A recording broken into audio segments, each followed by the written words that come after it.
எனக்கு வாழ்க்கையில ஒரே ஒரு ஆசை தான் சார் அப்படின்னார் ஒருத்தர். அது என்னன்னு கேட்டேன். ஆசைகளை ஒழிச்சுடணுங்கிறது தான் என்னோட ஆசை அப்படின்னார். இப்படி ஆசைகளை ஒழிக்க வேண்டும் அப்படிங்கறதையே ஒரு ஆசையா கொள்றது அபத்தம் அப்படிங்கிறார் ஒரு பெரியவர். இது மாதிரி ஆசைகளை ஒழிக்க ஆசைப்பட்டா அந்த நோக்கம் நிறைவேறாதான். அந்த முயற்சியால புதுசா சில துன்பங்கள் தான் சேருமா. அதுல புதுசா ஒரு ஆசை தலை தூக்கும் அப்படிங்கிறார் அவர். ஆசைகளை தானா விழ வச்சுடலாம். அதுக்கு வழி என்ன தெரியுமா? எந்த ஒரு ஆசையையுமே பூரணமா நிறைவேற்றிக் கொள்ள முடியாதுங்கிறத உணரணும். அதை உணர்ந்தா ஆசைகள் தானா விழுந்துரும். அதை விட்டுட்டு ஆசைகளை விட்டுடணுங்கிறதையே ஒரு ஆசையா வச்சுக்கிட்டு அதுக்காக கடுமையா முயற்சிகளையும் செஞ்சுக்கிட்டு நான் ஆசைகளை விட்டுட்டு ஞானோதயம் அடையறதுக்கு கடுமையா முயற்சி பண்ணிட்டு இருக்கிறேன் சார் அப்படின்னு சொல்லிக்கிட்டு இருந்தா எந்த காலத்திலயும் ஞானோதயம் வரப்போறது இல்லை. அதுக்கு பதிலா துன்பம் தான் சேரும் அப்படிங்கிறது அவரோட கருத்து. எந்த ஒரு ஆசையையும் பூரணமா நிறைவேற்றிக் கொள்ள முடியாது அப்படிங்கறத உணரணும். ஒரு ராஜா, அவர் மனசுல அமைதி இல்லை, எப்பவும் கஷ்டப்பட்டுக்கிட்டே இருந்தார். இந்த துன்பத்தை போக்குறதுக்கு பல வழிகள்ல என்னென்னமோ முயற்சியெல்லாம் பண்ணி பார்த்தார். ஒன்னும் சரியா வரல. கடைசியா ஒரு காரியம் பண்ணார். அதாவது ஒரு வேதாந்தியை தேடிட்டு போனார். அவரை பார்த்து கேட்டார், ஐயா, என்னுடைய துன்பங்கள்ல இருந்து நான் விடுபடணும், அதுக்கு சுலபமா ஏதாவது ஒரு வழி இருந்தா சொல்லுங்களேன் அப்படின்னு கேட்டுக்கிட்டார். அதுக்கு அந்த வேதாந்தி சொன்னார், அதுக்கு ஒரு வழி சொல்றேன், அது மாதிரி செய்ய. அதாவது உன்னுடைய ராஜ்யத்துக்குள்ள போதுங்கிற மனசோட வாழற ஒருத்தனை கண்டுபிடிக்கணும். அப்படி கண்டுபிடிச்சு அவனுடைய சட்டையை வாங்கி நீ போட்டுக்கணும். அப்படி போட்டுக்கிட்டா உன்னுடைய துன்பம் தீர்ந்துரும் அப்படின்னார். உடனே ராஜாவுக்கு ரொம்ப மகிழ்ச்சி. அரண்மனையில இருந்த அத்தனை பேரையும் ஆளுக்கு ஒரு பக்கமா அனுப்புனார், தேட சொன்னார். போதுங்கிற மனசுடைய ஒருத்தனை கண்டுபிடிச்சி கொண்டுகிட்டு வாங்க அப்படின்னார். எங்கெங்கயோ தேடி கடைசியா ஒரு ஆளை கண்டுபிடிச்சாங்க. அவன் போதுங்கிற மனசோட இருக்கிறவன் தான். ஆனா அவன்கிட்ட சட்டை எதுவும் இல்லை. இடையில கட்டி இருக்கிற துண்டே போதுங்கிற மனசோட அவன் வாழ்ந்துகிட்டு இருக்கிறான். சட்டை இருந்தாவில்ல ராஜா வாங்கி மாட்டிக்க முடியும். அந்த வேதாந்தி ஏன் அப்படி சொன்னாருங்கிறதுக்கான அர்த்தம் இப்பதான் ராஜாவுக்கு புரிஞ்சுதான். இதுவரைக்கும் சொன்னதெல்லாம் ஞான மார்க்கத்தை தேடிக்கிறவனுக்கான உள்ள தகவல். இப்ப இன்னைக்கு இளைஞர்கள் இதை கேட்டுட்டு நமக்கு ஆசையே வேணாம் அப்படின்னு முடிவு பண்ணிவிட்டா வாழ்க்கையில முன்னேறவே முடியாது. நம்முடைய முயற்சிக்கு ஆசைதான் தூண்டுகோ.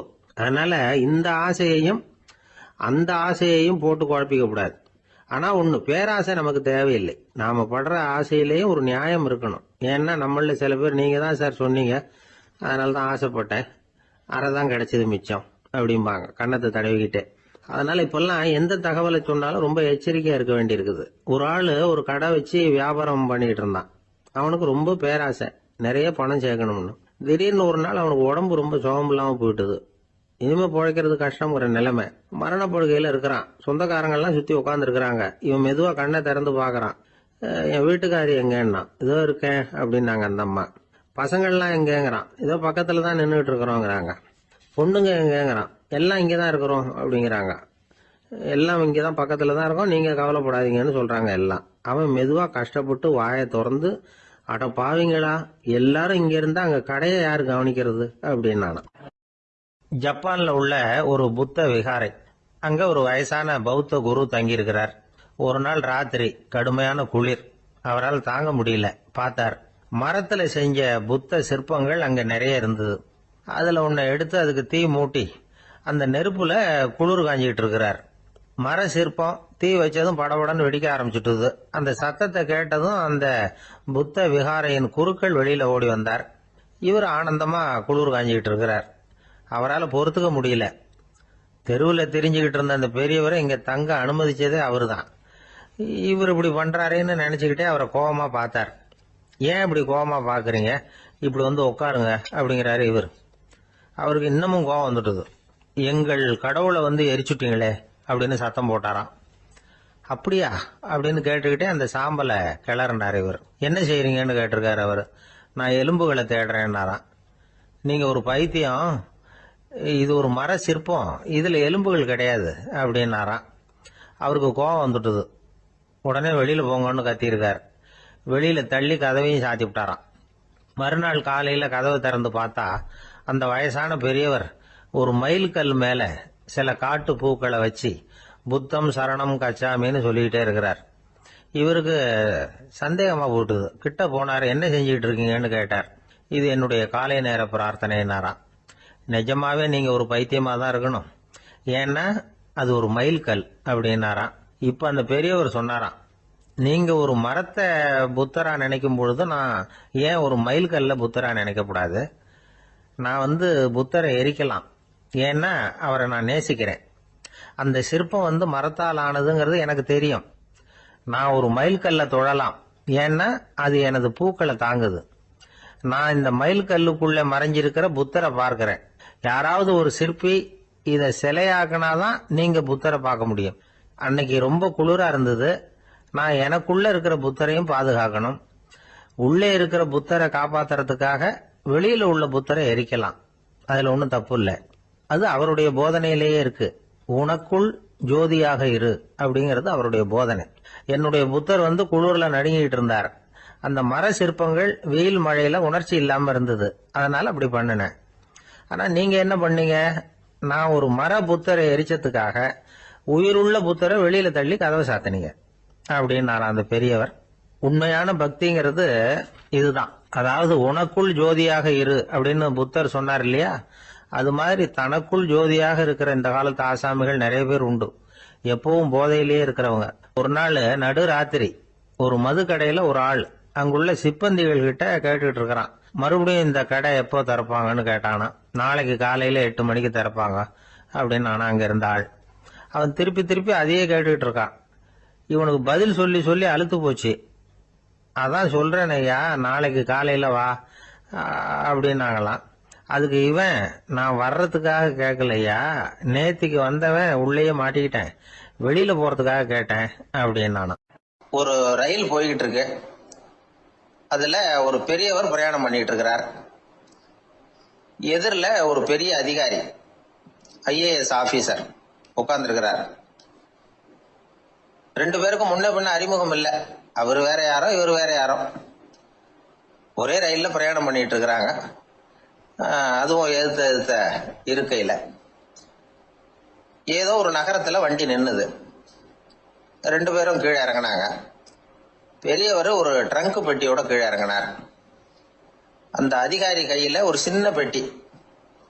அவர் அந்த சின்ன பெட்டியை கீழே வச்சுட்டு கூலி கூலின்னு கத்திக்கிட்டு இருந்தார். இந்த பெரியவர் பார்த்தார். ஐயா, இந்த பெட்டி மட்டும்தானா, இல்ல இன்னும் ஏதாவது இருக்குதா அப்படின்னு விசாரிச்சார்.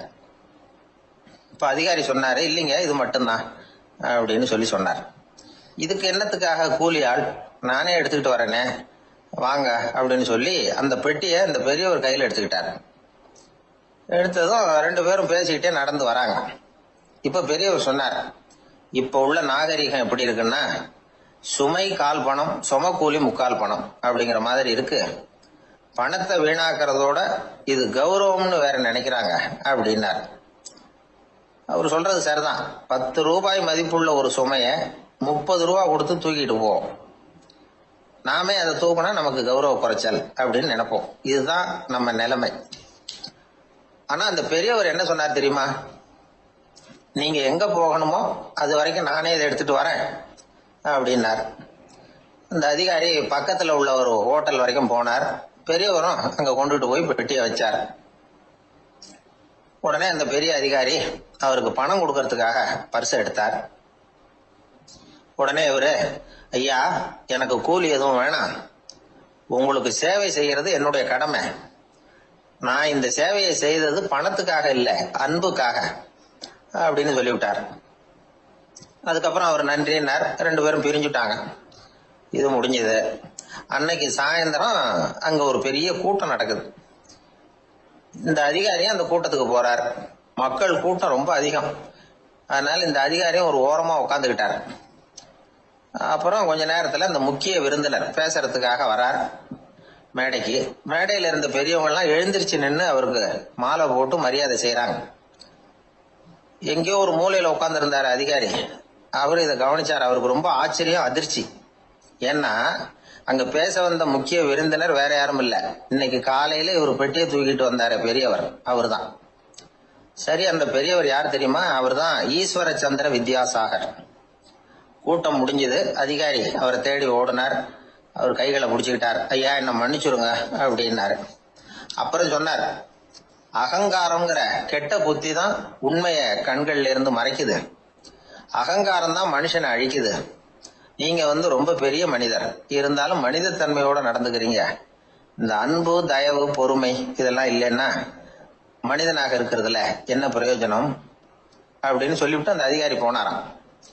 மனிதத்தன்மைன்னா என்ன அப்படிங்கிற கேள்விக்கு இந்த பெரியவர் ஒரு உதாரணம். இப்பெல்லாம் அப்படியா இருக்கிறாங்க? ஒரு பெரியவர் ஒரு பெட்டியை தூக்கிட்டு வந்துகிட்டு இருக்கிறார். ஒரு இளைஞன் ஓடி வந்தான். கொடுங்க சார், நான் தூக்கிட்டு வரேன்னா. கொடுத்தார். வாங்கி தலையில வச்சுக்கிட்டான். அப்புறம் சொன்னான், அடுத்தவங்க சிரமப்படக்கூடாதுங்கிறது என்னுடைய கொள்கை அப்படின்னா. அது நல்லதுதான் அவரு. கடைசியில பெட்டியை கொடுத்தான். வாங்கிட்டு பரிசை திறந்தார் பணம் கொடுக்கறதுக்காக. வேணாங்க அப்படின்னு விட்டான் அந்த இளைஞன். ஏன்? நான் சொன்னேன் அடுத்தவங்க சிரமப்படக்கூடாதுங்கிறது என்னுடைய கொள்கைன்னு. அதனால உங்களுக்கு சிரமம் கொடுக்கக்கூடாதுங்கிறதுக்காக வரும்பொழுது நானே உங்க பரிசை எடுத்து வேணுங்கிற பணத்தை எடுத்துக்கிட்டு திருப்பி உங்க பாக்கெட்லயே போட்டுட்டேன் அப்படின்னா. இப்படி இருக்குது இந்த காலம். அதனால வாழ்க்கையில அன்பு, தயவு, பொறுமை இதெல்லாம் ரொம்ப அவசியம் அப்படிங்கறத நாம புரிஞ்சுக்கணும். ஒரு ஊர்ல ஒரு ஆள் இருந்தான். கற்பனையிலேயே காலத்தை கடத்திக்கிட்டு இருந்தான். ஒரு நாள் ஒரு மரத்தடியில உட்காந்துருந்தான். அவனுக்கு பசிக்கிற மாதிரி தெரிஞ்சது. உடனே கற்பனையிலேயே சாப்பிட ஆரம்பிச்சுட்டான். அதாவது எதிரில் இலை போட்டு சாப்பாடு போடப்பட்டிருக்கிறதாகவும் அதை இவன் சாப்பிட்றதாகவும் நினைச்சுக்கிட்டு கையை மட்டும் வாய்க்கும் தரைக்குமா அப்படியும் இப்படியும் கொண்டுகிட்டு போய் பாவனை பண்ணிக்கிட்டே இருக்கிறான். தூரத்துல இருந்து பாக்குறவங்களுக்கு இவன் ஏதோ பலமான விருந்து சாப்பிட்டுட்டு இருக்கிறான் அப்படின்னு தான் தோணும். அது மாதிரியே பண்ணிக்கிட்டு இருந்தான். அந்த வழியா ஒரு சன்னியாசி வந்துகிட்டு இருந்தார். இவனை பார்த்தார். என்ன இவன் இப்படி பண்ணிட்டு இருக்கிறானே அப்படின்னு நினைச்சாரு. கொஞ்ச நேரம் அவனையே உத்து பார்த்துக்கிட்டு இருந்தார். இவரை பார்த்ததும் அவன் இன்னமும் சுவாரஸ்யமா சாப்பிட ஆரம்பிச்சுட்டான். அப்பப்பா, என்ன இது, இந்த குழம்பு இவ்வளவு காரமா இருக்கு, என்னுடைய நாக்கே எரிஞ்சு போடும் போல இருக்கு அப்படின்னு சொல்லிட்டு பக்கத்துல ஒரு குவளையை எடுத்து தண்ணி குடிக்கிறது மாதிரி பாவனை பண்றான். அப்பாடா, இப்ப கொஞ்சம் பரவாயில்ல அப்படின்னு சொல்லிட்டு குவளையை கீழே வைக்கிறது மாதிரி ஒரு பாவனை பண்றான். சன்னியாசி பார்த்தார். என்னப்பா, சாப்பாட்டுல காரம் அதிகமோ அப்படின்னார். ஆமா சுவாமி, ஞாபக மறதியில் கொஞ்சம் மிளகாய் அதிகமா சேர்த்துக்கிட்டேன் அப்படின்னா. சரி சாப்பிடு அப்படின்னு சொல்லிட்டார். அவன் சாப்பிட்டு முடிக்கிற வரைக்கும் பொறுமையா உட்காந்துருந்தார். அவன் அப்பாடா அப்படின்னு சொல்லிட்டு மறுபடியும் தண்ணி எடுத்து குடிச்சான். எல்லாம் கற்பனையிலேயே. அதுக்கப்புறம் சன்னியாசி பேச ஆரம்பிச்சார். இதை பாருப்பா, உன்னுடைய கற்பனையை நான் மெச்சுறேன்.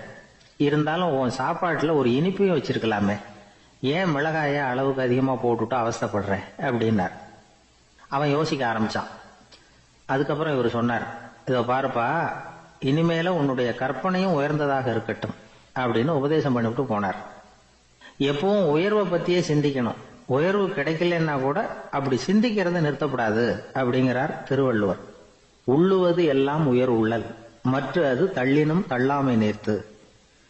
ஊக்கம் இல்லாம உலகத்துல வாழ்ந்து பிரயோஜனம் இல்லை. அதனால உயர்வாவே சிந்திக்கணும். அது நம்மளை ஊக்கப்படுத்தும். இது பெரியோர் வாக்கு. இந்த உலகத்துல கற்பனையிலேயே வாழ்கிற சில கஞ்சர்களும் உண்டு. அதாவது 2 கஞ்சர்கள், 2 பேரும் பக்கத்து பக்கத்து ஊர்ல இருந்தாங்க. பொங்கல் சமயம். ஒரு கஞ்சன் தன்னுடைய மகனை கூப்பிட்டான். இதோ பாருப்பா, பக்கத்து ஊர்ல என்னுடைய நண்பன் ஒருத்தன் இருக்கிறான். அவனுக்கு பொங்கல் பரிசு ஏதாவது கொடுக்கணும். நான் ஒரு 4 ஆட்டுக்குட்டியை தரேன், நீ கொண்டுகிட்டு போய் கொடுத்துட்டு வந்து விடுறியா அப்படின்னு கேட்டான். சரி, நான் புள்ள ஒரு பைய கையில் எடுத்துக்கோன்னா. அவன் எடுத்துக்கிட்டான். இந்த ஆட்டுக்குட்டி பிடிச்சிக்கோ அப்படின்னு சொல்லி ஒவ்வொன்னா போடுறேன் பார் அப்படின்னு சொல்லிட்டு 1, 2, 3, 4 அப்படின்னு எண்ணிக்கிட்டே வெறும் சைகையாலேயே ஆட்டுக்குட்டியை பிடிச்சி போடுறது மாதிரி பாவனை பண்ணிட்டு இருக்கிறான். அவன் பிள்ளையும் அது ரொம்ப அக்கறையா வாங்கிக்கிறது மாதிரி வாங்கிக்கிட்டு அந்த பைய தூக்கிட்டு அடுத்த ஊருக்கு போறான். இவன் அங்க போய் சேர்ந்த நேரத்துல அந்த கஞ்சன் ஊர்ல இல்ல, எங்கேயோ வெளியில போயிருக்கிறான். அவனோட புள்ள மட்டும்தான் வீட்டுல இருந்தான். இவன் அவன்கிட்ட, இதை பாரு, எங்க அப்பா உங்க அப்பாவுக்கு ஆட்டுக்குட்டி கொடுத்து அனுப்பியிருக்கிறாரு, பிடிச்சிக்கோ அப்படின்னு சொல்லி பாவனையிலேயே ஒவ்வொன்னா எடுத்து அவன்கிட்ட கொடுத்துட்டான். அவனும் வாங்கிட்டான் வாங்கறது மாதிரி. அப்புறம் சொன்னான், சரிப்பா, நானும் பதிலுக்கு ஏதாவது ஒன்னுகிட்ட கொடுக்கணும் இல்லையா, அதனால அந்த பைய புடி, ஒரு 10 எலுமிச்சம்பழம் தரேன், பதிலுக்கு அதை நீ எடுத்துட்டு போ அப்படின்னு சொல்லி கையாலேயே ஒவ்வொன்னா எடுத்து போடுறது மாதிரி பாவனை பண்ணிவிட்டான். அவனும் ரொம்ப நன்றி அப்படின்னு சொல்லிவிட்டு அதை வாங்கிட்டு போயிட்டான். கொஞ்ச நேரம் கழிச்சு வெளியில போயிருந்த அப்பங்காரன் திரும்பி வந்தான். உள்ள சொன்னான், அப்பா, உன்னோட நண்பர் அவருடைய மகன் மூலமா உனக்கு 6 ஆட்டுக்குட்டி கொடுத்து அனுப்பியிருந்தார். நானும் பதிலுக்கு ஒரு 10 எலுமிச்சம்பழம் கொடுத்து அனுப்பியிருக்கிறேன் அப்படின்னா. எப்படிடா கொடுத்தேன்னு கேட்டார் அப்பா. இப்படிதான் கொடுத்தேன்னு சொல்லி சைகையிலேயே காட்டினான். இதை பார்த்ததும் அப்பங்காரனுக்கு பயங்கரமா கோவம் வந்துட்டுது. பலார்னு அரைஞ்சுட்டான் பையனு. ஏன்பா அரைஞ்ச? 10 எலுமிச்சம்பழம் கொடுத்துட்டேனே அப்படிங்கிறதுக்காகவா அப்படின்னு கேட்டான். அது கூட பரவாயில்ல, நீ காட்டுற சைகையை பார்த்தா ஆரஞ்சு பழம் சைஸுக்கு இருக்குதே, அவ்வளவு பெருசா ஏன் கொடுத்த? அதுதான் எனக்கு கோபம் அப்படி. ஒரு ஏரி ஓரமா 2 பசங்க நடந்து போயிட்டு இருக்கிறாங்க. அதுல ஒருத்தன் பணக்கார வீட்டு பையன், இன்னொருத்தன் ஏழை. இவங்க 2 பேரும் போயிட்டு இருக்கிறாங்க. வழியில ஒரு இடத்துல ஒரு ஜோடி செருப்பு இவங்க கண்ணுல படுது. ஒரு விவசாயி அந்த செருப்பை அங்க விட்டுட்டு பக்கத்துல இருந்த ஏரியில கை காலை கழுவிட்டு இருக்கிறார். உடனே அந்த பணக்கார பையனுக்கு ஒரு ஐடியா. அவன் சொன்னானா, டேய், இப்போ ஒரு வேடிக்கை செய்யலாம். அந்த செருப்பு 2ஐயும் தூக்கி எட்டத்துல வீசி எரிஞ்சிருவோம். அந்த ஆள் வந்து பார்த்துட்டு செருப்பை தேடி அல்லாடுவான், அங்கேயும் இங்கேயும் ஓடுவான், திரு திருன்னு முழிப்பான். அதை பார்த்து நாம ரசிக்கலாம், நல்ல தமாஷா இருக்கும் அப்படின்னு இருக்கான். இப்படி சொல்லிவிட்டு அந்த செருப்புகளை தூக்கத்துக்கு போனானா. கொஞ்சம் பொறு அப்படின்னானா அந்த ஏழை பையன். ஏன்னு கேட்டிருக்கான் அவன். இப்போ அந்த ஏழை பையன் சொன்னானா, நீ சொல்றது ஒன்றும் வேடிக்கை கிடையாது. உன்னோட செருப்பு தொலைஞ்சா உன் அப்பா உடனே உனக்கு வேற செருப்பு வாங்கி கொடுத்துருவார். ஆனா அந்த ஆளுக்கு இந்த செருப்பு தொலைஞ்சதுன்னா வேற புதுசா வாங்கறதுக்கு வாயையும் வயத்தையும் கட்டி பணத்தை சேர்க்க வேண்டியிருக்கும். அதனால நான் ஒரு வேடிக்கை சொல்றேன், அது மாதிரி செய், அது இன்னமும் தமாஷா இருக்கும் அப்படின்னு நானா. எப்படி அது சொல்லுன்னு இருக்கான் அவன். செருப்பு 2ம் அது இருக்கிற இடத்துலயே இருக்கட்டும். உன் சட்டை பையிலிருந்து ஒரே ஒரு ரூபாய் நாணயத்தை எடு. அதை அந்த செருப்பு மேல அதோட குதிகால் பகுதியில வச்சுட்டு நாம 2 பேரும் அந்த மரத்துக்கு பின்னாடி ஓடி போய் மறைஞ்சு நின்னுக்குவோம். அப்புறம் பாரு வேடிக்கை அப்படின்னா. அதே மாதிரி 1 ரூபாய் காசு செருப்பு மேல வச்சுட்டு இவங்க 2 பேரும் மறைஞ்சு நின்றுக்கிட்டாங்க. கொஞ்ச நேரத்துல அந்த விவசாயி வந்தார். காலில் உள்ள மண்ணை தட்டிவிட்டு செருப்பை மாட்டுறதுக்காக போனார். அங்கிருந்த காசு கண்ணுல போட்டுட்டுது. அவருக்கு ஆச்சரியமா போச்சு. அதை கையில எடுத்து பாக்குறார். 4 பக்கமும் திரும்பி திரும்பி பாக்குறார், யார் இதை வச்சிருப்பான்னு. கடைசியில ஆகாயத்தை பாக்குறார். ஆண்டவா, இது உன்னோட கருணை தான். நீ தான் யாரோ புண்ணியவான் மனசுல தர்மம் பண்ற எண்ணத்தை உண்டாக்கி இருக்கிற. அந்த புண்ணியவான் நல்லா இருக்கணும் அப்படின்னு வாழ்த்தி அந்த காசை கண்ணுல ஒத்திக்கிட்டாராம். மறைஞ்சிருந்து பார்த்துக்கிட்டு இருந்த ஏழை பையன் இப்படி சொன்னான், பாத்தியா, உன்னை புண்ணியவான்னு வாழ்த்தி விட்டு போறார் அந்த ஆள். அவருக்கும் சந்தோஷம், அதை பார்த்து நமக்கும் சந்தோஷம். உனக்கு 1 ரூபாங்கிறது ஒரு பெரிய விஷயம் இல்லை, ஆனா அதனால நமக்கு கிடைச்சிருக்கிற மகிழ்ச்சி ரொம்ப உயர்வானது அப்படின்னு நானா. வேடிக்கையும் கிண்டலும் இது மாதிரி அடுத்தவங்களுக்கு இடைஞ்சலா இல்லாம இருக்கணும் அப்படிங்கிறார் கலைவாணர். ஆனா பாருங்க, அவருக்கே இடைஞ்சலா வர்ற விஷயங்களை கூட அவர் வேடிக்கையா தான் எடுத்துக்கிட்டாராம். ஒரு தடவை ஒருத்தர் கலைவாணர்கிட்ட வந்து, ஐயா, என் குழந்தை செத்து போச்சு அப்படின்னு சொல்லி அழுதாராம். உடனே இவர் அவருக்கு 100 ரூபாய் பணத்தை கொடுத்து, இந்தாங்க அடக்கம் செய்யுங்க அப்படின்னு சொல்லி அனுப்பி வச்சாராம். 1 வருஷம் கழிச்சு மறுபடியும் அதே ஆள் வந்திருக்கார். இவர் மறந்துருப்பாருங்கிற நினைப்புல, அண்ணே என் குழந்தை இறந்து போச்சுண்ணே அப்படின்னாராம். இவர் மறுபடியும் 100 ரூபாய் கொடுத்து ஆறுதல் சொல்லி அனுப்பி வச்சாராம். 7-8 மாசம் கழிச்சு மறுபடியும் அதே ஆள் வந்திருக்கார். அவர் வாயை திறக்கிறதுக்கு முன்னாடியே இவர் 100 ரூபாய் அவர் கையில வச்சு, போன 2 தடவை தான் குழந்தை செத்து போச்சு, இந்த தடவையாவது அதை சாகாம காப்பாத்தி விடு அப்படின்னு சொல்லி அனுப்பி வச்சாராம். அதுக்கப்புறம் அந்த ஆள் வர்றதே இல்லையா. ஒரு ஊர்ல ஒரு மன்னர் இருந்தார். அவரு பக்கத்து தேசத்து மேல படையெடுக்கணும்னு நினைச்சுக்கிட்டு இருந்தார். அதையும் தன்னுடைய நாட்டோட சேர்த்துக்கணுங்கிற ஆசை. எப்போ படையெடுக்கலாம்னு யோசிச்சுக்கிட்டு இருந்தார்.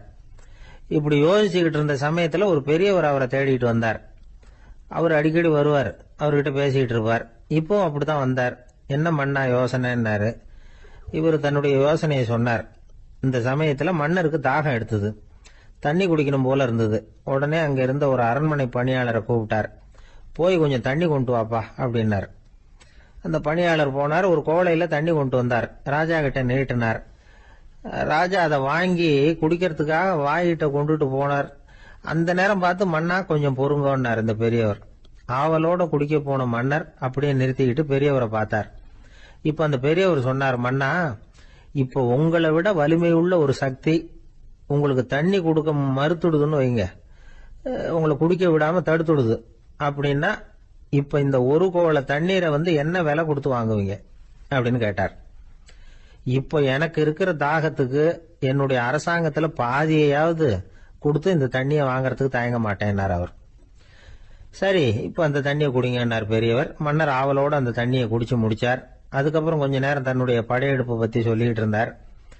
கொஞ்ச நேரம் கழிச்சு மறுபடியும் இந்த பெரியவர் கேட்டார், மன்னா, இப்போ நீங்க ஒரு கோவள தண்ணீரை குடிச்சு முடிச்சுட்டீங்க.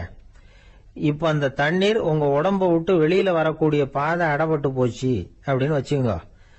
அதை வெளியேற்றுவதற்காக நீங்க எவ்வளவு செலவழிப்பீங்க அப்படின்னு கேட்டார்.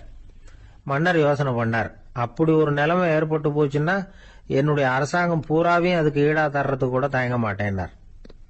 இப்ப அந்த பெரியவர் சொன்னார், எந்த அரசாங்கத்தின் மதிப்பு ஒரு கோவள தண்ணீர் அளவுக்கு கூட இல்லையோ அந்த அரசாங்கத்தை அடையணுங்கிற பேராசையில மனிதர்கள் தங்களுடைய சகோதரர்கள் கூடவே சண்டை போட்டுக்கிறாங்களே, அதுல ஏதாவது அர்த்தம் இருக்குதா அப்படின்னாராம். மன்னருக்கு இப்பதான் அர்த்தம் புரிஞ்சுதான். மனசுல தெளிவு உண்டாச்சு. தன் மனசுக்குள்ள உண்டான வெறிய விரட்டி அடிச்சு விட்டார். அதுக்கப்புறம் நிம்மதியா ஆட்சி புரிஞ்சார். இப்படி ஒரு கதை. உயிருக்கு என்ன விலை கொஞ்சம் யோசனை பண்ணி பாருங்க. ஆனா அது இப்ப எவ்வளவு மலிவா போயிட்டுது, அதையும் யோசனை பண்ணி பாருங்களேன். ஆசை பேராசையா மாறுது, அப்புறம் அது வெறியா ஆகுது, அதுக்கப்புறம் பைத்தியம் முடியுது.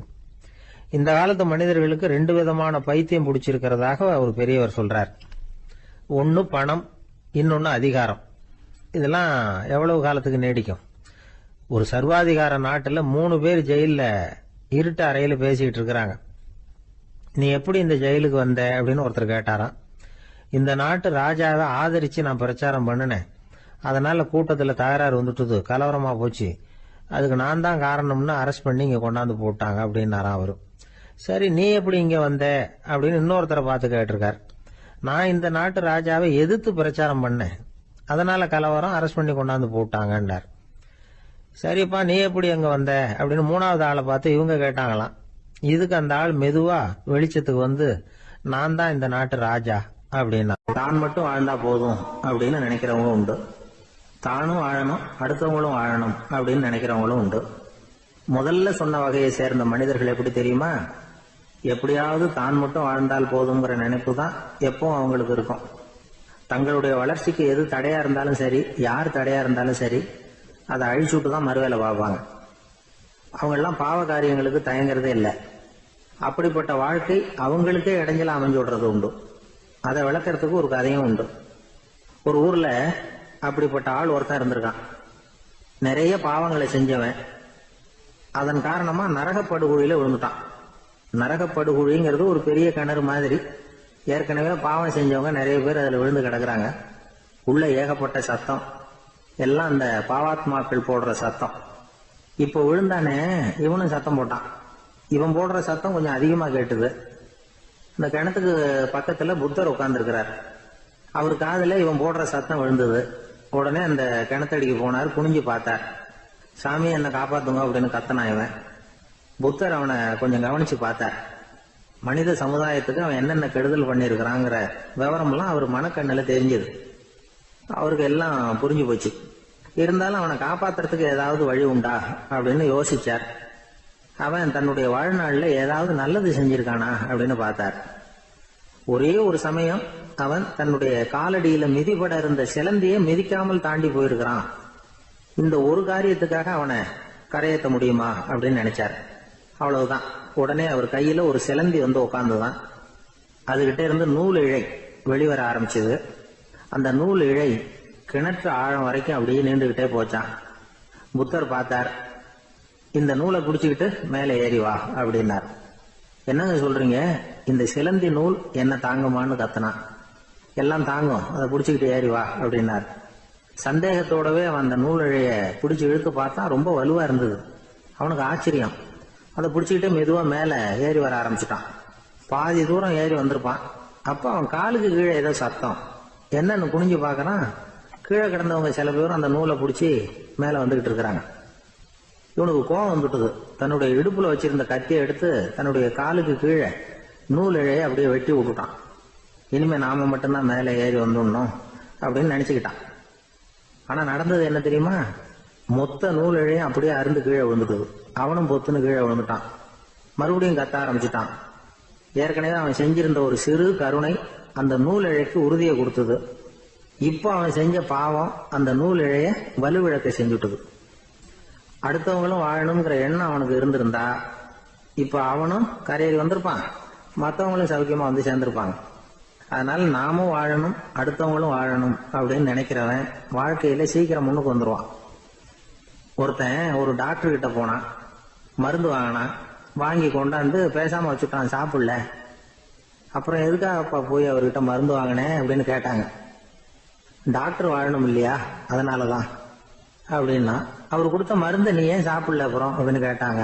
நான் வாழணும் இல்லையா, அதுக்காக தான் அப்படின்னா.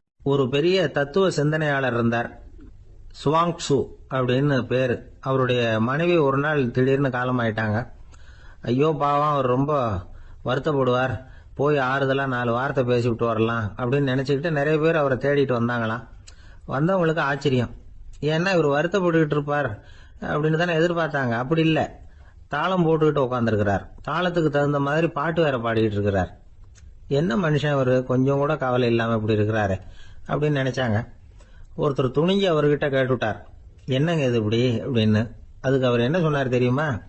இதை பாருங்க, என்னுடைய மனைவி பிறக்கிறதுக்கு முன்னாடி அவளுக்கு உயிரும் கிடையாது, உடலும் கிடையாது. அதுக்கு பிறகுதான் உயிர் வந்தது, உடல் வந்தது, அந்த உருவம் வந்தது. இப்ப என்ன ஆச்சு, அந்த உருவமும் உயிரும் போயிட்டுது, அவ்வளவுதானே. வந்தது போயிட்டுது. இளவேனில் காலம், இலையுதிர் காலம், பனிக்காலம், இப்படி பருவங்கள் வந்து மாறி மாறி வருது இல்லையா? அது மாதிரி பிறப்பும் இறப்பும் மாறி மாறி வருது, இது இயற்கை. இதுக்காக அழுதா அது எப்படி அப்படின்னாராம். ஞான தெளிவு அடைஞ்சவங்களுக்கு எல்லாமே சுகம்தான். திருவள்ளுவரும் அதைத்தான் சொல்றார், உறங்குவது போலும் சாக்காடு, உறங்கி விழிப்பது போலும் பிறப்பு. தூங்குறதுக்கெல்லாம் நாம வருத்தப்பட்டுக்கிட்ட இருக்கிறோமா? இன்னைக்கு தூங்க வேண்டியிருக்குதே, இன்னும் கொஞ்சம் நேரத்தில் நான் தூங்க வேண்டியிருக்கு அப்படின்னு சொல்லி யாராவது அழுதுகிட்டு இருப்பாங்களா? அதனால் இந்த உலக வாழ்க்கையினுடைய இயல்பை வந்து யதார்த்தத்தை நாம தெளிவாக புரிஞ்சுக்கணும். அப்படி புரிஞ்சுக்கிட்டா நாம கவலை இல்லாமல் வாழ முடியும். ஒரு வயசான தாத்தா பாட்டி 60 வருஷத்துக்கு முன்னாடி அவங்களுக்கு கல்யாணம் ஆச்சு, ஒன்னாவே வாழ்ந்தாங்க, ஒன்னாவே இறந்து போனாங்க. இப்போ அவங்க 2 பேரும் சொர்க்கத்துக்கு போய் சேர்ந்தாங்க. அங்கே எல்லா வசதியும் இருந்தது. ஒரு பெரிய பங்களாவே இவங்களுக்கு ஒதுக்கி கொடுத்தாங்களாம். இதுக்கு எவ்வளவு வாடகைன்னு கேட்டார் தாத்தா. வாடகையெல்லாம் கிடையாது, இலவசம் அப்படின்னார் அங்க இருந்தவர். அந்த வீட்டுக்கு பின்னாடி ஒரு பெரிய புல்வெளி இருந்தது. இதுல விளையாட ஏதாவது கட்டணம் உண்டான்னு கேட்டிருக்காரு தாத்தா. அதெல்லாம் ஒன்றும் கிடையாது, பணம்லாம் கட்ட வேண்டியதில்லை அப்படின்னாரு அவரு. பக்கத்துல ஹோட்டல் மாதிரி ஒரு பெரிய கட்டடம், உள்ள சாப்பாட்டு மேஜைகள், அது மேல விதவிதமான பலகாரங்கள். சாப்பாட்டுக்கெல்லாம் எவ்வளவு அப்படின்னு விசாரிச்சாராம் தாத்தா.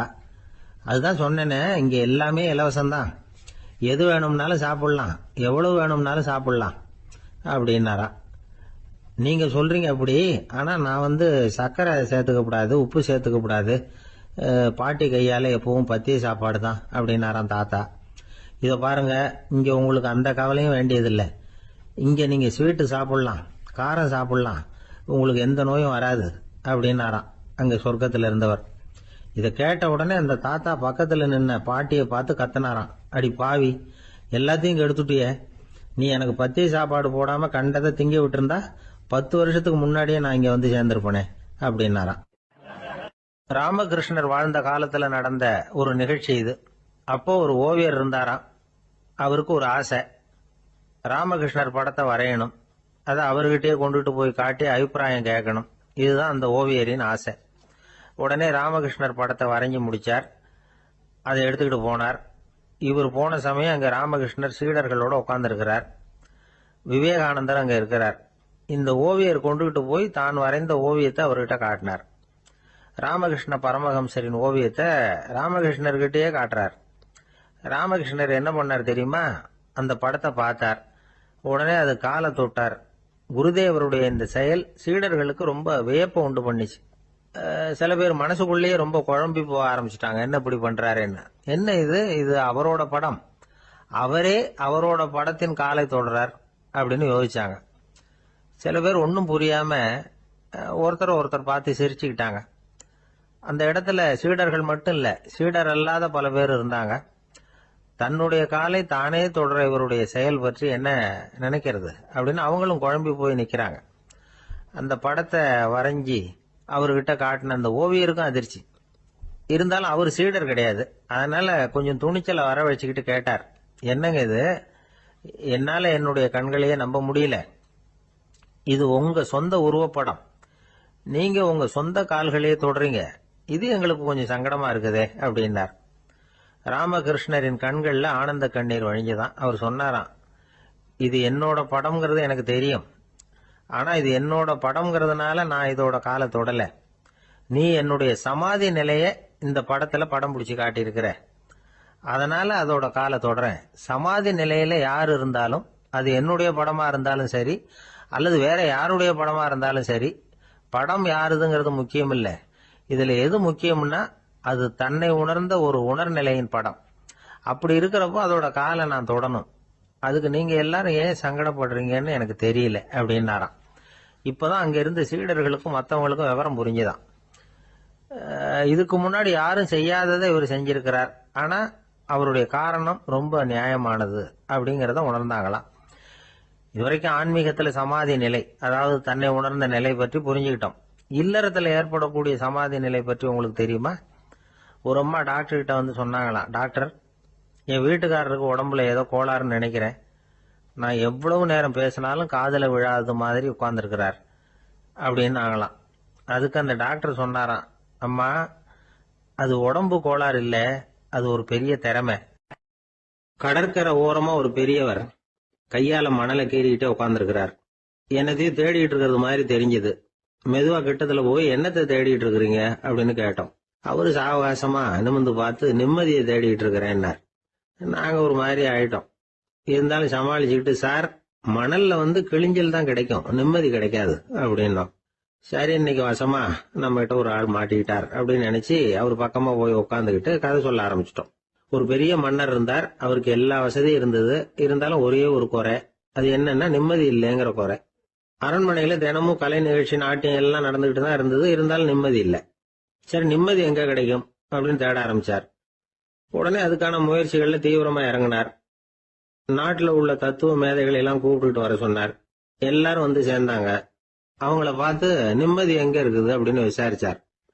அவங்களுக்கு அது தெரிஞ்சா ஏன் இப்படி ராஜா முன்னாடி வந்து நின்றுட்டு இருக்க போறாங்க? ராஜாவோட கேள்விக்கு ஒவ்வொருத்தரும் ஒவ்வொரு மாதிரி விளக்கம் கொடுக்க ஆரம்பிச்சிட்டாங்க. எந்த பதிலும் ராஜாவுக்கு திருப்தி அளிக்கக்கூடிய அளவுக்கு இல்ல.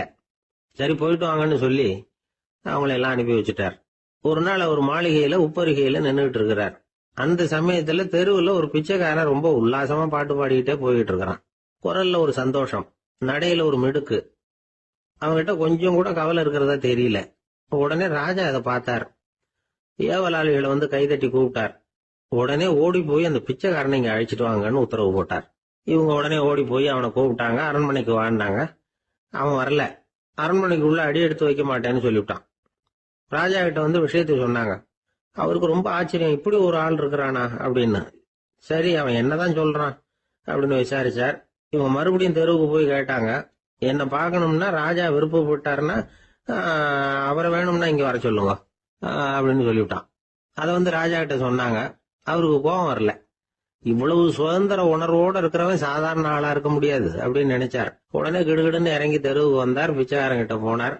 நீ கவலைப்படாம சந்தோஷமா பாடிக்கிட்டு போறியே, அது எப்படி முடியுது உன்னால அப்படின்னு கேட்டார். ஏன் அப்படி கேக்குறீங்கன்னா, அவன் அதுக்கு இல்ல, எனக்கு அரண்மனையில எவ்வளவோ சுகபோகங்கள்லாம் இருக்கு, இருந்தாலும் நிம்மதி இல்ல. இது ஏன்னு எனக்கு தெரியல. இந்த தேசத்துல உள்ள அறிஞர்களை எல்லாம் கூப்பிட்டு கேட்டு பார்த்துட்டேன், அவங்களுக்கும் தெரியல. உன்னை கேட்டா தெரியும்னு நினைச்சேன், அதனாலதான் சந்திக்கிறதுக்கு ஆசைப்பட்டேன், ஆனா நீ வரமாட்டேன்னு விட்டியே அப்படின்னார். பிச்சைக்காரன் கடகடன்னு சிரிக்க ஆரம்பிச்சுட்டான். மகிழ்ச்சிக்கும் உங்களுக்கும் தடையா இருக்கிறது இந்த மாளிகை தான். இதை விட்டுட்டு வெளியில வந்துட்டா நிம்மதி தேடிட்டு வந்துரும்னா. நான் அரசன், எனக்குன்னு கடமைகள் இருக்கு, அதையெல்லாம் விட்டுட்டு எப்படி வர முடியும்னார் ராஜா. ரெண்டும் ஒரே நேரத்துல கிடைக்கணுங்கிறது முடியாத காரியம். உங்க சுகபோகத்துக்கு விலையாதான் உங்க நிம்மதியை கொடுத்துக்கிட்டு இருக்கிறீங்க. என்ன பாருங்க, என்கிட்ட எதுவும் இல்ல, அதனால எதுவும் போயிடுமோங்கிற பயமும் இல்ல, நிம்மதியா இருக்கிறேன் அப்படின்னா அவன். ராஜா உடனே சந்தோஷப்பட்டு தன்னுடைய மேலங்கியை எடுத்து அவனுக்கு பரிசா கொடுத்தாரான். அவன் சிரிச்சுக்கிட்டே அதை வாங்க மாட்டேன்னு விட்டானான். இதை நீங்க எனக்கு கொடுக்கறதுனால எந்த பயனும் இல்லை, அதே நேரத்துல அதை வாங்கிட்டேன்னா அடுத்த வினாடியிலிருந்து அதை எப்படி காப்பாத்துறதுங்கிற கவலை எனக்கு வந்து சேர்ந்துரும், அப்புறம் தூக்கம் வராது, நிம்மதி போயிடும் அப்படின்னானா. சொல்லிவிட்டு அவன் பாட்டுக்கு சந்தோஷமா பாடிட்டே போயிட்டான். நிம்மதி எங்க இருக்குங்கிறதையும் ராஜா தெரிஞ்சுக்கிட்டார். அந்த இடத்துக்கு தன்னால போக முடியாதுங்கிறதையும் அவர் புரிஞ்சுக்கிட்டார். இப்படி இந்த கதைய அந்த கடற்கரையில மணலை கீறிக்கிட்டே உட்கார்ந்து இருந்தார அந்த பெரியவர்கிட்ட சொல்லி முடிச்சோம். அவர் முகத்துல ஒரு தெளிவு தெரிஞ்சது. எங்களை நிமிர்ந்து பார்த்தார். ரொம்ப நன்றிங்க, இப்ப எனக்கு தெரிஞ்சு போச்சு. நிம்மதி வேணும்னா அதுக்கு என்ன பண்ணணும்னு இப்ப நல்லா புரிஞ்சுக்கிட்டேன் அப்படின்னார். என்ன புரிஞ்சுக்கிட்டீங்கன்னு கேட்டோம். இனிமே இந்த பக்கம் வந்தா உங்க கண்ணுல படாத இடமா பார்த்து உட்காரணும்னு புரிஞ்சுக்கிட்டேன் அப்படின்னார். ஒரு பெரிய நினைவு மண்டபம். அதுக்கு முன்னாடி ஒரு அப்பாவும் பிள்ளையும் நின்றுகிட்டு இருக்கிறாங்க.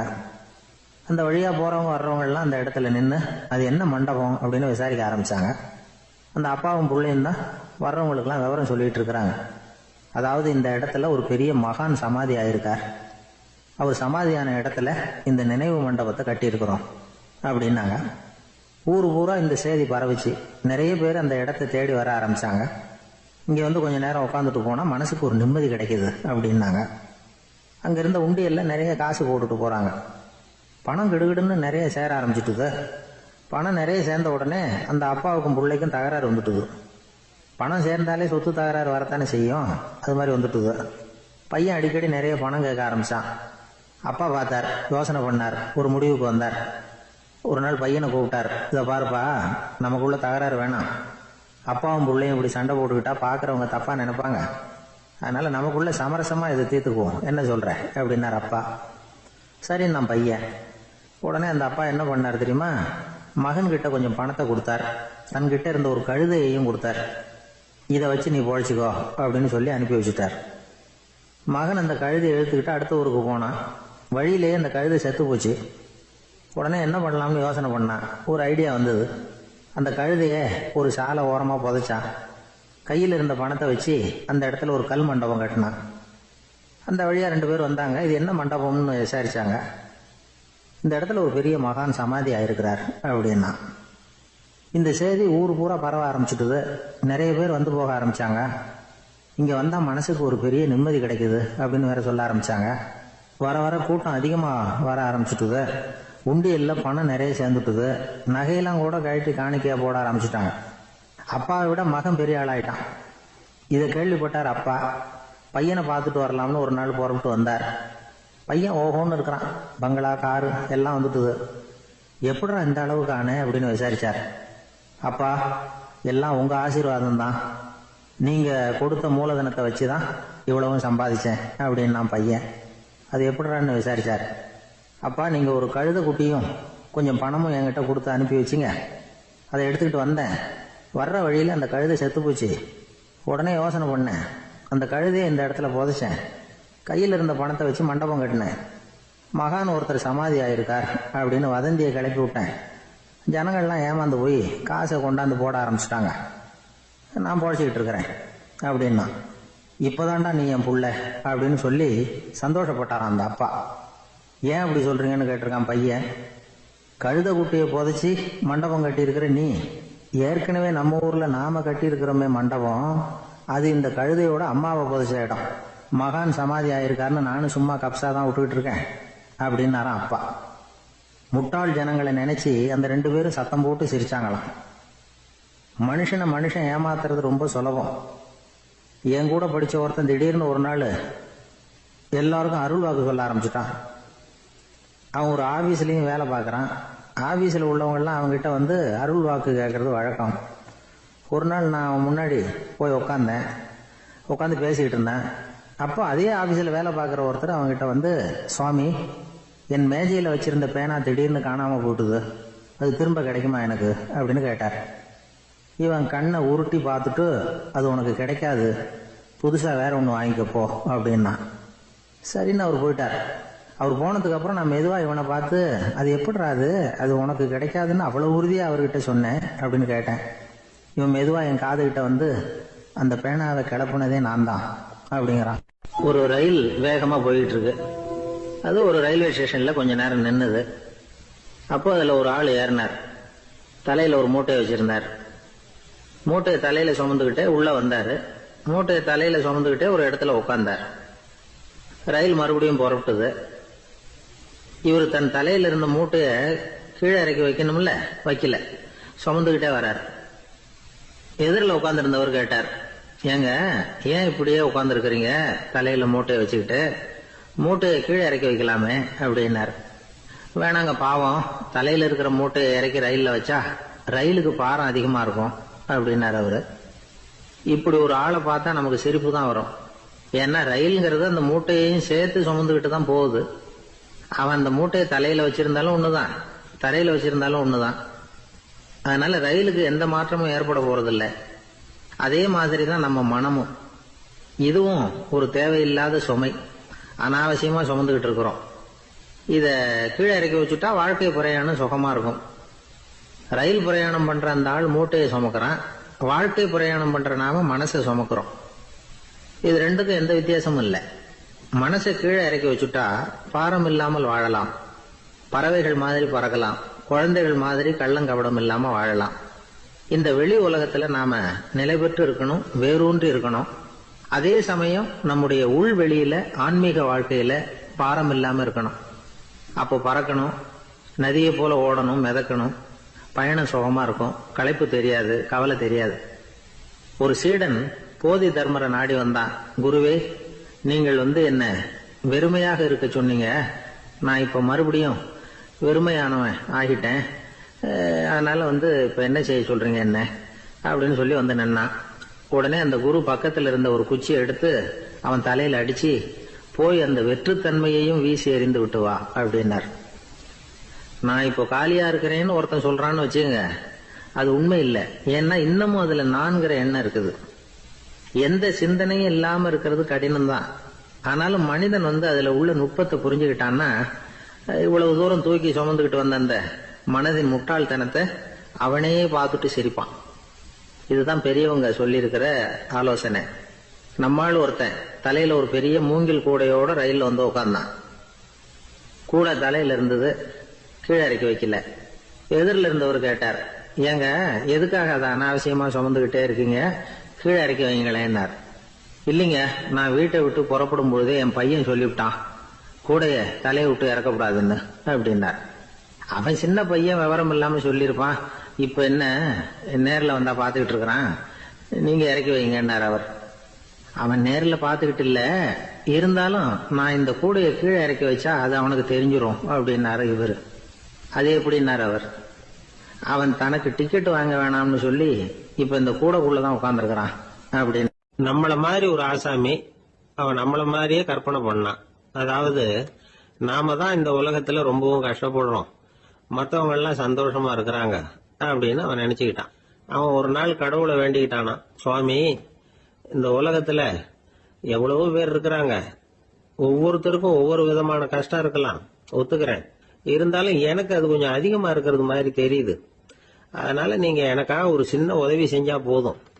அது வேற ஒண்ணும் இல்ல, என்கிட்ட இருக்கிற துயரங்களை இன்னொருத்தர் யாருகிட்டயாவது கொடுத்துருங்க, அவர்கிட்ட இருக்கிற துயரங்களை என்கிட்ட மாத்தி கொடுத்துருங்க. ஒரு மியூச்சுவல் டிரான்ஸ்பர், அவ்வளவுதான். அப்படி பண்ணிவிட்டா போதும் அப்படின்னு வேண்டிக்கிட்டானா. அன்னைக்கு ராத்திரியே அவன் ஒரு கனவு கண்டிருக்கான். வானத்தில இருந்து ஒரு குரல் கேட்டிருக்கு. அது என்ன சொல்லிச்சு தெரியுமா? ஏ ஜனங்களே, எல்லாரும் அவங்கவங்க கஷ்டங்களை ஒரு பையில போட்டு எடுத்துக்குங்க.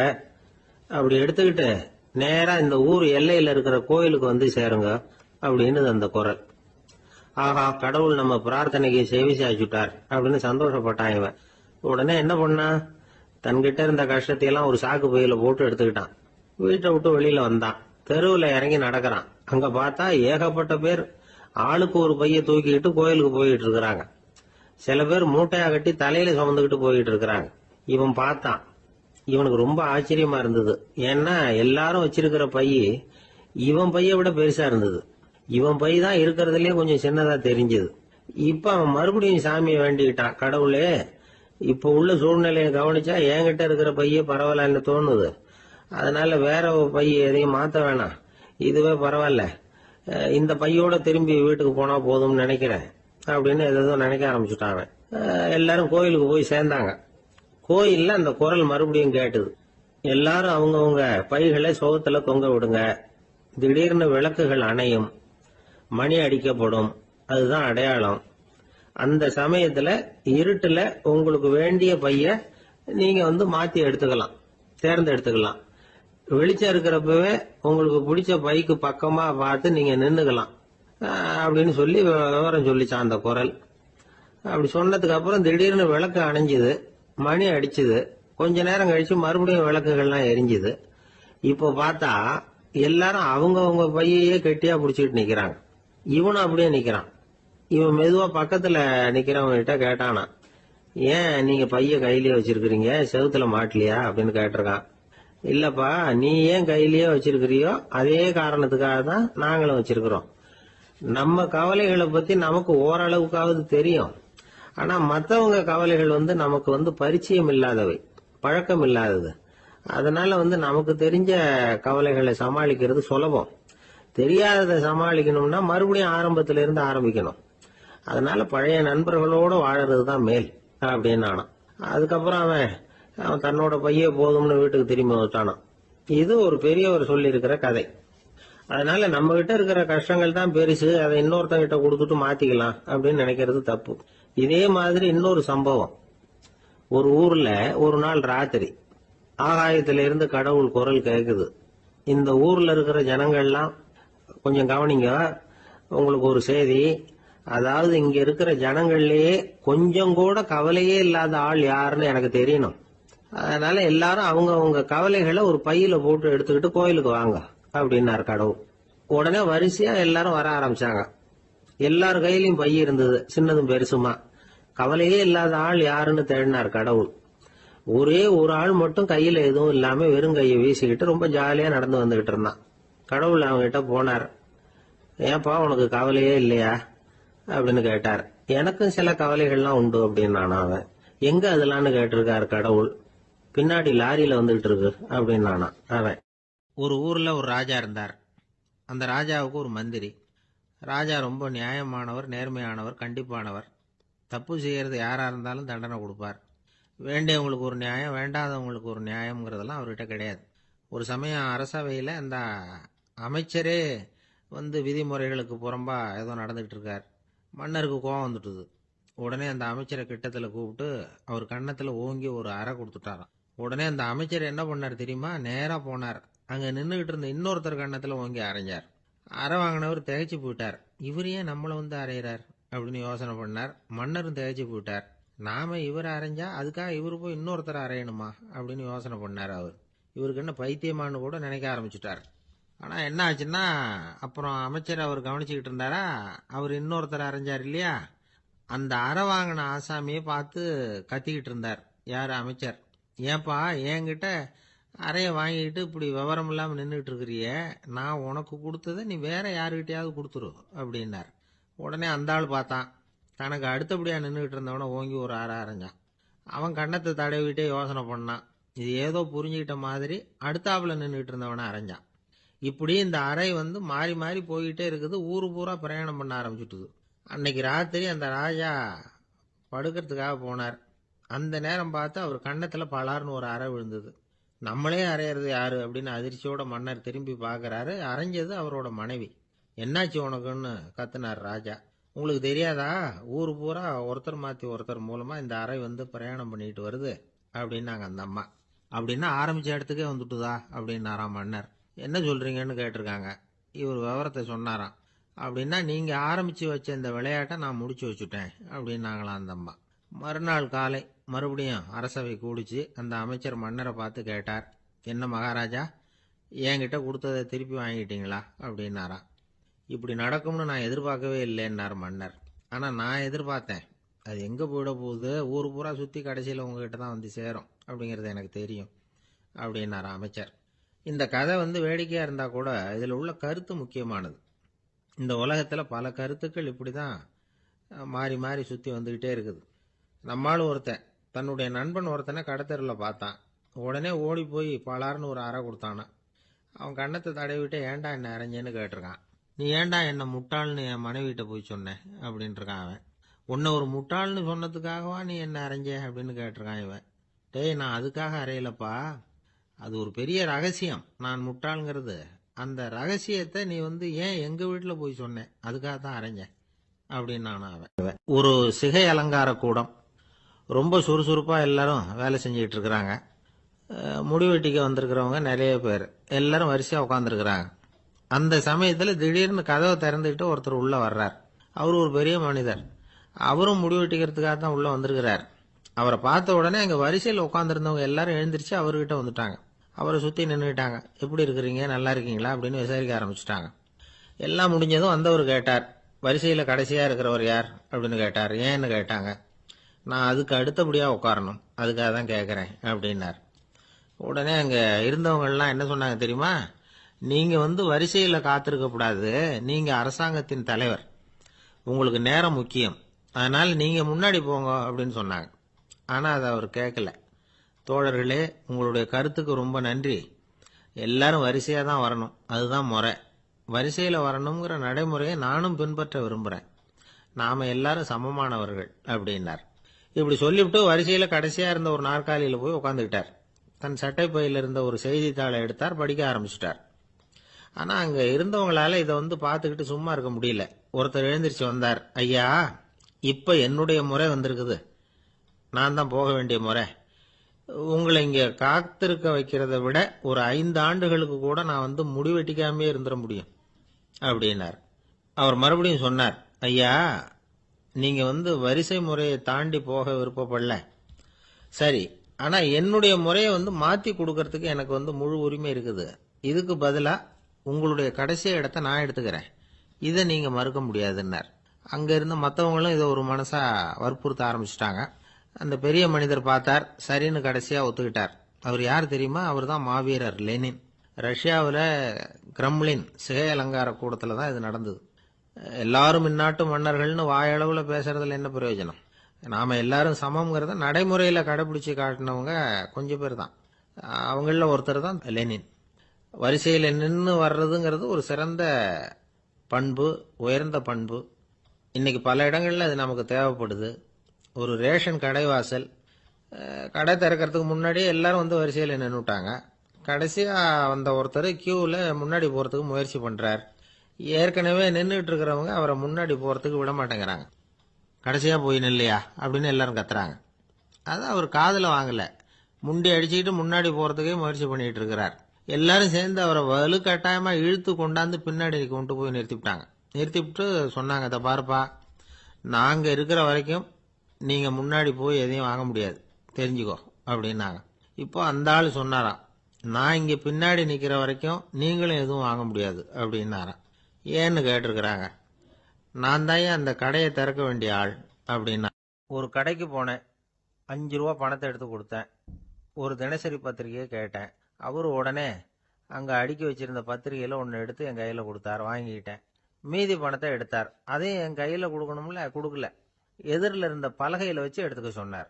எப்பவும் அவர் அப்படிதான் பண்ணுவாரு, நானும் எடுத்துக்கிட்டு வந்துடுவேன். இவர் ஏன் இப்படி பண்றாருங்கிறது எனக்கு ரொம்ப நாளா ஒரு சந்தேகம். ஒரு நாள் அவர்கிட்டயே இதை கேட்டுவிட்டேன். ஏங்க, நீங்க உங்க கடைக்கு பொருள்கள் வாங்குறவங்களுக்கு நீங்க பாக்கி சில்லறையை கொடுக்கறப்போ பலகையில வச்சு விடுறீங்க, கையில கொடுக்க மாட்டேங்கிறீங்களே, ஏன் அப்படின்னு கேட்டேன். காசை கையில கொடுத்தா நம்ம கிட்ட இருக்கிற லட்சுமி போயிடுவா சார் அப்படின்னார். அதாவது பணம் செலவாயிடும் அப்படின்னு அர்த்தமா. இன்னொரு நண்பர், அவர் ஒரு நாள் வழக்கத்துக்கு மாறா ரொம்ப சோகமா உட்காந்துருக்கிறார். ஏங்க, என்னாச்சு, ஏன் இப்படி கப்பலே கவிழ்ந்தது மாதிரி உட்காந்துருக்கிறீங்க அப்படின்னு கேட்டேன். கப்பலே கவிழ்ந்திருந்தா கூட நான் இப்படி கவலைப்பட மாட்டேன் சார், வேற ஒன்று நடந்து போச்சுன்னார். என்னன்னு கேட்டேன். என் உச்சந்தலையில பல்லி ஒன்று விழுந்துட்டுதுன்னார். அதுக்காகவா இப்படி அப்படின்னு ஆச்சரியப்பட்டேன். ஆமாங்க, பல்லி உச்சந்தலையில விழுந்தா பலன் என்னன்னு பஞ்சாங்கத்தில் பார்த்தேன், மரணம்னு போட்டிருக்கு அப்படின்னு சொல்லிவிட்டு அவர் தொடர்ந்து கவலைப்பட ஆரம்பிச்சிட்டார். இப்படியும் ஒருத்தர், என் கூட வேலை பார்க்குற ஒருத்தர் எப்படி தெரியுமா, தினமும் வலது காலை வச்சு தான் ஆபீஸுக்கு உள்ள நுழைவார். என்னைக்காவது தவறுதலா இடது காலை வச்சு உள்ள வந்துட்டார்னா அன்னைக்கு பூரா மனசு சங்கடப்படுவார், எந்த வேலையும் சரியா ஓடாது. கேரம் போர்டு ஆடுற ஒருத்தர் எப்ப ஆட உட்கார்ந்தாலும் ஸ்ட்ரைக்கரை கை தவறி கீழே விழற மாதிரி பண்ணி அதுக்கப்புறம் அதை எடுத்துக்கிட்டு ஆட உட்காருவார். ஏன்னா எப்போ ஒரு தடவை நிஜமாவே அது கை தவறி கீழே விழுந்திருக்குது, அன்னைக்கு பிரமாதமா ஜெயிச்சுட்டார். உடனே ஒரு முடிவுக்கு வந்துட்டார், கை தவறுனா லாபம் அப்படின்னு. அதுக்கப்புறம் அதையே பழக்கமாக்கிக்கிட்டார். பூனை குறுக்க போனா சகனம் சரியில்லைன்னு நினைக்கிறவங்க உண்டு. ஆனா ஒருத்தர் எப்படி தெரியுமா, அவர் வெளியில கிளம்புற சமயம் பக்கத்து வீட்டு ரேடியோவில் மியாவ் மியாவ் பூனை குட்டின்னு பாட்டு சத்தம் கேட்டா கூட போதும், சகனம் சரியில்லைன்னு பிரயாணத்தை கேன்சல் பண்ணி விடுவார். இப்ப இவ்வளவும் எதுக்கு சொல்றோம்னா, அளவுக்கு மீறின சகுன நம்பிக்கைகள் இருக்கு பாருங்க, இதோட பயமும் சேர்ந்துகிட்டதுன்னு வச்சுக்கோங்க, இது ஒருத்தருடைய மனநிலையை பாதிச்சிடும். இது உளவியல் நிபுணர்கள் சொல்ற கருத்து. வாழ்க்கையே தடுமாற வச்சிரும். பாதுகாப்பு இல்லாத உணர்வு, ஒரு விதமான டிப்ரெஷன் மனநிலை, இதெல்லாம் தான் இதுக்கு காரணமாக அமையலாம். சில பேர் காய்கறி நறுக்க கத்திய கையில் எடுத்தா கூட நேரம் சரியா இருக்கா அப்படின்னு பார்த்துட்டு தான் வேலையை ஆரம்பிக்கிறது வழக்கம். அறிவு தான் மனசுக்கு வாத்தியாரா இருக்கணும், அப்பதான் வாழ்க்கை நிம்மதியா இருக்கும். அறிவு மனசு சொல்றபடியெல்லாம் கேட்க ஆரம்பிச்சுட்டுதுன்னா இடைஞ்சல் தான். ஒருத்தருக்கு 7ஆம் நம்பர் தான் ராசியான நம்பராம். 7ஆம் தேதி தான் எந்த காரியத்தையும் ஆரம்பிப்பாராம். 7 எழுத்து வர்றது மாதிரி பேரை மாத்தி வச்சுக்கிட்டார். 7 மணிக்கு தான் தினமும் எழுந்திருப்பார். 7ஆம் நம்பர் வீட்டில் தான் குடியிருக்கார். கல்யாணம் கூட 7ஆம் தேதி தான் பண்ணிக்கிட்டார். அவர் ஒரு நாள் குதிரை பந்தயத்துக்கு போனாராம். குதிரையோட பேரையெல்லாம் பார்த்தார். ஒரு குதிரையோட பேர் 7 எழுத்துல அமைஞ்சிருந்தது. 7 தானே இவருக்கு அதிர்ஷ்ட நம்பர். அதனால உடனே அது பேர்ல பணத்தை கட்டினார். பந்தயம் நடந்தது. என்ன சார் ஆச்சுன்னு கேட்டாங்க. நான் பணம் கட்டின அந்த என்னோட குதிரை 7ஆவதா சேர்ந்தது சார் அப்படின்னாராம் சோகமா. ஒரு ஆளு ராமகிருஷ்ணரை தேடி வந்தான். அவன் கையில 1000 பொற்காசுகள் வச்சிருந்தான். அதை அவர்கிட்ட கொடுத்து இதை ஏத்துக்கணும் அப்படின்னு ரொம்ப பணிவா கேட்டுக்கிட்டான். அவரு பார்த்தார், இது எனக்கு தேவையில்லை, ஆனாலும் உன்னுடைய மனசை புண்படுத்துறதுக்கு நான் விரும்பல, அதனால நீ கொடுக்கறத வாங்கிக்கிறேன்னார். வாங்கிக்கிட்டார். அப்புறம் கேட்டார், இதை பாரு, இனிமே இதெல்லாம் என்னுடைய இது தானே அப்படின்னார். ஆமா, அதையெல்லாம் நான் உங்களுக்கே கொடுத்துட்டேன். அவன், சரி, இப்ப நீ எனக்காக ஒரு காரியம் பண்ணணும்னார். என்ன செய்யணும்னு சொல்லுங்கன்னா, இந்த நாணயங்களை எல்லாம் எடுத்துக்கிட்டு போய் கங்கை நதியில எரிஞ்சுட்டு வா அப்படின்னார். இவனுக்கு அதிர்ச்சியா போச்சு. என்ன பண்றது, இனிமே அது முடியாதுன்னு சொல்ல முடியாது. ஏன்னா அந்த நாணயங்களை எல்லாம் அவருக்கே கொடுத்துட்டான். இனிமே அதெல்லாம் இவனுடையது இல்லை. பேசாம அவ்வளவையும் அள்ளிக்கிட்டு ஆத்தங்கரைக்கு போனான். போனவன் ரொம்ப நேரம் திரும்பியே வரல. ராமகிருஷ்ணருக்கு சந்தேகம், என்ன ஆச்சு அந்த மனுஷனுக்கு, காசுகளோட அந்த கங்கையில குதிச்சுட்டானா, போகும்பொழுதே ஒரு மாதிரியா தான் போனான், போய் என்னன்னு பார்த்துட்டு வாங்க அப்படின்னார். அங்க இருந்த ஒருத்தர் ஓடி போய் பார்த்தார். அவர் போய் பார்க்கும் பொழுது அவன் அங்கேயே இருந்தான். அதுக்கப்புறம் அவர் திரும்பி வந்தார். விவரத்தை சொன்னார். அதாவது அவன் கங்கை கரையில உட்காந்துக்கிட்டு ஒவ்வொரு நாணயமா 1 2ன்னு எண்ணி எண்ணி வீசிக்கிட்டு இருக்கிறான். அவனை சுத்தி ஒரு கும்பல் நின்றுகிட்டு அவனை தடுத்துக்கிட்டு இருக்குது அப்படின்னு விவரத்தை சொன்னார் போயிட்டு வந்தவர். இதை கேட்டதும் ராமகிருஷ்ணரே புறப்பட்டு அங்க போனாராம். என்ன இப்படி பண்ணிட்டு இருக்கிற, நான் உன்னை அந்த நாணயங்களை கங்கையில வீசி எறிய சொன்னேன், நீ ஏன் அதை எண்ணிக்கிட்டு இருக்கிற அப்படின்னார். பழக்கம்தான் காரணம், நான் ஒவ்வொரு நாளும் ஒவ்வொன்றா சேமிச்சு வச்சேன். இன்னைக்கு என்கிட்ட நிறைய இருக்குது, உங்களுக்கு ஒரு 1000 நாணயங்களை கொடுக்கணுங்கிறது என்னோட ஆசை அப்படின்னா. இப்ப ராமகிருஷ்ணர் சொன்னார், ஒரே நேரத்துல எல்லாத்தையும் சம்பாதிச்சிருந்தா நீ எண்றது பொருத்தமா இருக்கும். எல்லாத்தையும் இழக்கும் போது ஒவ்வொன்றா எண்ணிக்கிட்டு இழக்கிறதுங்கிறது சரியான செயல் இல்லை. அதனால ஒரே தடவையா எல்லாத்தையும் தூக்கி எறிஞ்சிடும் அப்படின்னார். இது இழப்பது அப்படிங்கிற ஒரு உயர்ந்த நிலை. இதை நாம யதார்த்த வாழ்க்கையில சம்பந்தப்படுத்தி பார்த்து குழப்பிக்கிட்டு இருக்கக்கூடாது. இழக்கிறேன்னு சொல்லிக்கிட்டு இருக்கிற காசையெல்லாம் ஆத்துலையும் குளத்துலையும் கொண்டு போய் எரிஞ்சுட்டு வாங்க அப்படின்னு உபதேசம் பண்றதாக யாரும் நினைச்சிடக்கூடாது. இதுல நாம புரிஞ்சுக்க வேண்டியது என்னன்னா, எதையாவது ஒன்ன இன்னொருத்தருக்கு கொடுக்கணும் அப்படின்னு விருப்பப்பட்டா அதை மனப்பூர்வமா கொடுத்துடணும். கொடுத்துட்டு அதையே நினைச்சிட்டு இருக்க கூடாது. நம்மால் ஒருத்தர் ஒரு 100 ரூபாய் நோட்டை தன்னுடைய நண்பர் ஒருத்தர்கிட்ட கொடுத்து, இது உனக்கு தான் வச்சுக்கோ அப்படின்னார். அவரு பார்த்தார், இது இனிமே எனக்கு தானே சொந்தம் அப்படின்னார். ஆமான்னார் அவர். அப்படின்னா எனக்காக நீ ஒரு உதவி செய்யணும்னார். சொல்லுங்க செய்யறேன்னார் அவர். இந்த 100 ரூபாய் நோட்டை தீ வச்சு கொளுத்தி விடுனார். இவர் அதிர்ச்சியாகி அவரை பார்த்தார். இப்ப அவரு சொன்னார், நீ எனக்கு அன்பா கொடுத்தது இது, இந்த நோட்டு கள்ள நோட்டுங்கிறது எனக்கு முன்னாடியே தெரியும், சீக்கிரம் கொளுத்தி விடு, அதுதான் நம்ம 2 பேருக்குமே நல்லது அப்படின்னாராம் அவர். ஒரு நண்பர் இருக்கார். எப்ப பார்த்தாலும் கையில ஒரு புத்தகம் இருக்கும். புத்தகம் இல்லாம எங்கேயும் புறப்பட மாட்டார். எதுக்காக இப்படி எடுத்துட்டு போறீங்க அப்படின்னு கேட்டா, எனக்கு இது ஒரு நல்ல நண்பன் மாதிரி, இந்த காலத்துல எங்க போனாலும் காத்திருக்க வேண்டியிருக்கு, அது மாதிரி சமயத்துல நான் நண்பன் கூட பேசிக்கிட்டு இருப்பேன் அப்படிம்பாரான். ஒருத்தர் ஒரு பெரிய அரச பதவியில் இருந்தார். அவர் பதவியிலிருந்து இறங்க வேண்டிய சூழ்நிலை. அரசு கொடுத்திருந்த வீட்டை விட்டுட்டு வெளியில வர்றார். வரும்பொழுது 2 கையிலையும் 2 பெட்டியை எடுத்துட்டு வந்தாராம். சார், உங்களுடைய உடைமைகள் அப்படின்னு கேட்கறாங்க அங்க இருந்த ஊழியர்கள். இவர் தன்னுடைய கையில இருக்கிற பெட்டியை காட்டி, இதுதான் என்னுடைய சொத்து அப்படின்னாராம். ஒரு பெட்டியில அவருடைய உடைகள், இன்னொரு பெட்டியில அவர் விரும்பி படிக்கிற புத்தகங்கள், அவ்வளவுதான். இதுதான் இருந்துதான். புத்தகம் படிக்கிறது மனசுக்கு நல்லதுங்கிறது நமக்கு தெரியும். புத்தக வாசிப்பு உடம்புக்கும் நல்லதுங்கிறாங்க. அது நமக்கு ஆச்சரியமா தான் இருக்குது. ஒரு நபர் ஒரு வருஷத்துல சராசரியா 2000 பக்கங்களை படிச்சிருக்கணுமா, யுனெஸ்கோ பரிந்துரை. ஆனா நம்ம நாட்டில் நாம சராசரியா படிக்கிறது 32 பக்கங்கள், அவ்வளவுதான். இவ்வளவுக்கு நம்ம நாட்டில் 6000த்துக்கும் மேற்பட்ட நாளேடுகள், 2000த்துக்கும் மேற்பட்ட இதழ்கள், மலர்கள், இவ்வளவு இருந்தும் சரியா வரல.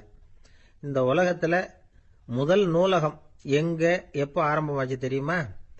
கிமு 2500 ஆண்டுல அது ஆரம்பமாயிருக்குது. பாபிலோனியாவில் அமில் அணு அப்படிங்கிற அரசன் தான் நூலகத்தை உருவாக்கி இருக்கிறான். அப்பெல்லாம் தாள் கிடையாது, களிமண் தான். களிமண் பலகைகளில் எழுதி அது தொகுத்து அப்படியே நூலாக்கி அதை நூலகத்தில் வச்சிருப்பாங்களாம். அரசருடைய நூலகத்தில் 1000த்துக்கும் மேற்பட்ட நூல்கள் இருந்ததாக வரலாற்று குறிப்பு இருக்குது. அது மட்டும் இல்லை, அந்த நூலகத்தில் பொருள் வாரியா, அதாவது சப்ஜெக்ட் வாரியா புத்தகங்களை வகைப்படுத்தி வச்சிருந்தாங்களாம். அதுல மிச்சம் இருந்த ஒரு 25 களிமண் பலகை புத்தகங்கள் இன்னைக்கும் பிரிட்டிஷ் அருங்காட்சியகத்தில் இருக்குதான். அச்சு தாள் இதெல்லாம் ஏற்பட்டதுக்கு அப்புறம் அமைக்கப்பட்டது தான் பிரான்சில் இருக்கக்கூடிய பாரிஸ் நூலகம். 1480 பிரெஞ்சு மன்னர் 11ஆம் லூயி இந்த நூலகத்தை அமைச்சாராம். ஆனா அப்பெல்லாம் அரசர்கள் மட்டும்தான் நூலகத்தை பயன்படுத்த முடியுமா. அதுக்கப்புறம் 17ஆம் நூற்றாண்டுல இந்த முறை மாறி பொதுமக்கள் அங்க போகலாம், படிக்கலாம் அப்படிங்கிற நிலைமை வந்துதான். போட்லியன் நூலகம் அப்படின்னு அதுக்கு பேரு, பாரிஸ் நகரத்தில் இருக்கு. அங்கதான் நூல்களின் பட்டியல் தயாரிப்பு பணி ஆரம்பமாச்சு. கல்வி வளர்ச்சியையும் நூலகத்தையும் இணைச்சவர் நெப்போலியன் போனபார்ட். முன்பணம் செலுத்தி புத்தகத்தை படிக்கிற முறையையும் அவர் தான் கொண்டுட்டு வந்தாராம். மக்கள்கிட்ட வசூலிக்கிற வரியின் ஒரு பகுதியை நூலகத்துக்கு பயன்படுத்தினவரும் அவர் தானா. நெப்போலியன் நூலகத்தில் உலகத்தில் உள்ள எல்லா மொழி நூல்களும் இருக்குதான். அங்கே ஒரு தமிழ் நூலும் இருந்திருக்குது. அது என்னன்னா கம்பராமாயணம். சோவியத் யூனியனுக்கு படையெடுத்து போனப்போ அங்கிருந்து லட்சக்கணக்கான புத்தகங்களை இந்த பனிச்சறுக்கு வாகனங்கள் இருக்குல்ல, அதில் கொண்டுகிட்டு வந்ததாக வரலாறு. அடுத்தபடியாக குறிப்பிட்டு சொல்லத்தக்க நூலகம் எதுன்னா பிரிட்டிஷ் நூலகம். மிக பழைய கையெழுத்து பிரதியெல்லாம் கூட அங்கே இருக்குது. 1753 ஆரம்பமாச்சு. அதில் உள்ள நூல்களை வரிசையாக அடுக்கினா 180 கிலோமீட்டர் நீளத்துக்கு வருமா. மிகப்பெரிய நூலகம் அமெரிக்க தலைநகர் வாஷிங்டன்ல இருக்குதான். இந்தியாவை பொறுத்த வரைக்கும் பெரிய பழைய நூலகம் எதுன்னா கல்கத்தா நூலகம். எல்லா இந்திய மொழி நூல்களும் இங்கே உண்டு. மகாகவி பாரதியார் நடத்தின இந்தியாங்கிற இதழின் எல்லா பிரதிகளும் அங்கே பாதுகாப்பாக இருக்குது. படிக்கும் பழக்கம் இங்கே வளர வேண்டியிருக்குது.